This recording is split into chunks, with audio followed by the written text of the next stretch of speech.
Well, hey guys, Dave here, and I'm making this video because I was recently having a conversation with somebody at work, and they were talking about how, they're a Bible believer. I'm an atheist, and they were talking about how people in the Old Testament lived to be so old. So I was like, well, that the way that they kept time is different than the way that we keep time. Their calendars are different. And this person was arguing with me, so I thought I'd make a video to kind of explain it. So you have to realize, when you look at the early stories of the Bible, Genesis, Exodus, Leviticus, and all that, the calendars they used were really non-existent. They counted time by the moon. They counted time by the seasons.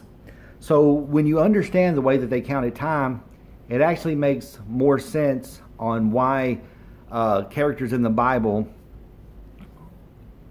were said to be really old, but actually weren't very old.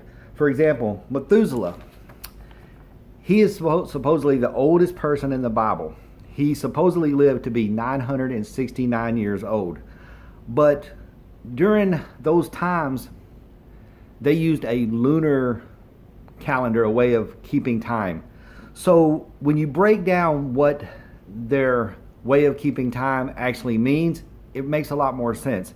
So Methuselah is said to have died when he was 969 years old.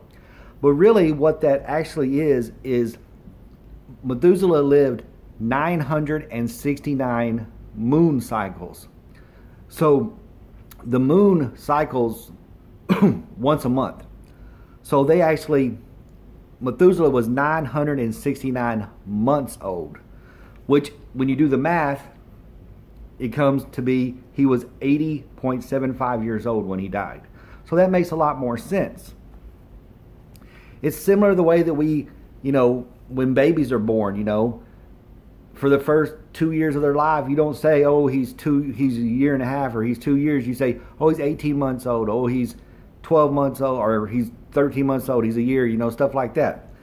And then we look like at Noah. So Noah was supposedly 600 years old when he built the ark. But if you break that down, he wasn't 600, he was actually 50. So that makes a lot more sense. A 50-year-old man, even though I don't believe in the ark, but a 50-year-old man can get out there and work. A 60-year-old man, no. And then he died when he was 950 years old, or 79 years old, because you count the months. So he's 950. He lived 950 months, but he was actually 79. So then we have like 14 generations, and then we get up to Abraham. And now when you get to Abraham, the calendar that they're using now is a very similar calendar, and pretty much the same calendar that they used all the way through Jesus's times. Now, during Jesus's times, Rome had their own calendar, the Julian calendar, named after Julius Caesar. And then later, when the church was founded, like today, we live under the Gregorian calendar, which was created under Pope Gregory. So Abraham, like when you look at it, the way that you have to break it down in order to understand how they kept time, the Jews did under Abraham all the way to Jesus, is the New Testament actually helps us to understand this. So we've all been taught our whole lives that Jesus died on the cross, was buried for 3 days, and then rose again. Well, in actuality, he wasn't. We know that Jesus, according to the Bible, died on a Friday, Good Friday, right? That's why we have Good Friday. And according to the Bible, that it says in Matthew and Luke and different chapters in the Bible, that Jesus, that when he was on the cross, at the 6th hour, darkness fell over the land. So the way that the Jews counted time back then is they counted from sunset to sun up. And then so daytime was 12 hours. So the 6th hour would have been, if you start counting at 6 a.m., 6 to 7, 7 to 8, 8 to 9, 9 to 10, 10 to 11, 12. So at noon is when darkness fell across the land. And then it says in Matthew, it says at the 9th hour, that's when Jesus died. So he died around 3 p.m. because the 9th hour would have been 3 p.m.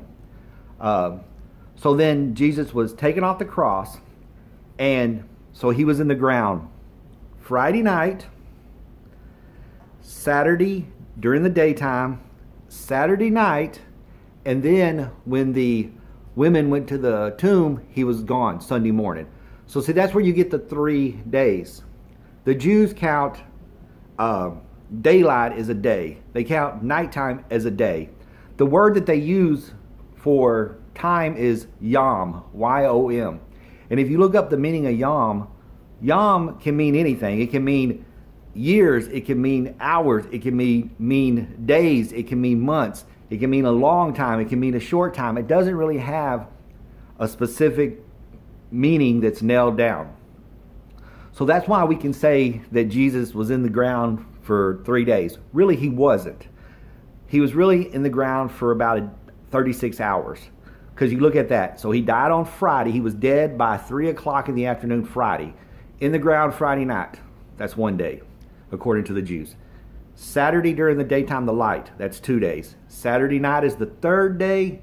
And then, boom, Sunday morning he was raised. So really, according to the way they count, it was 3 days. But according to us, he was really in the ground Saturday and Saturday night, Friday night. So really about 36 hours.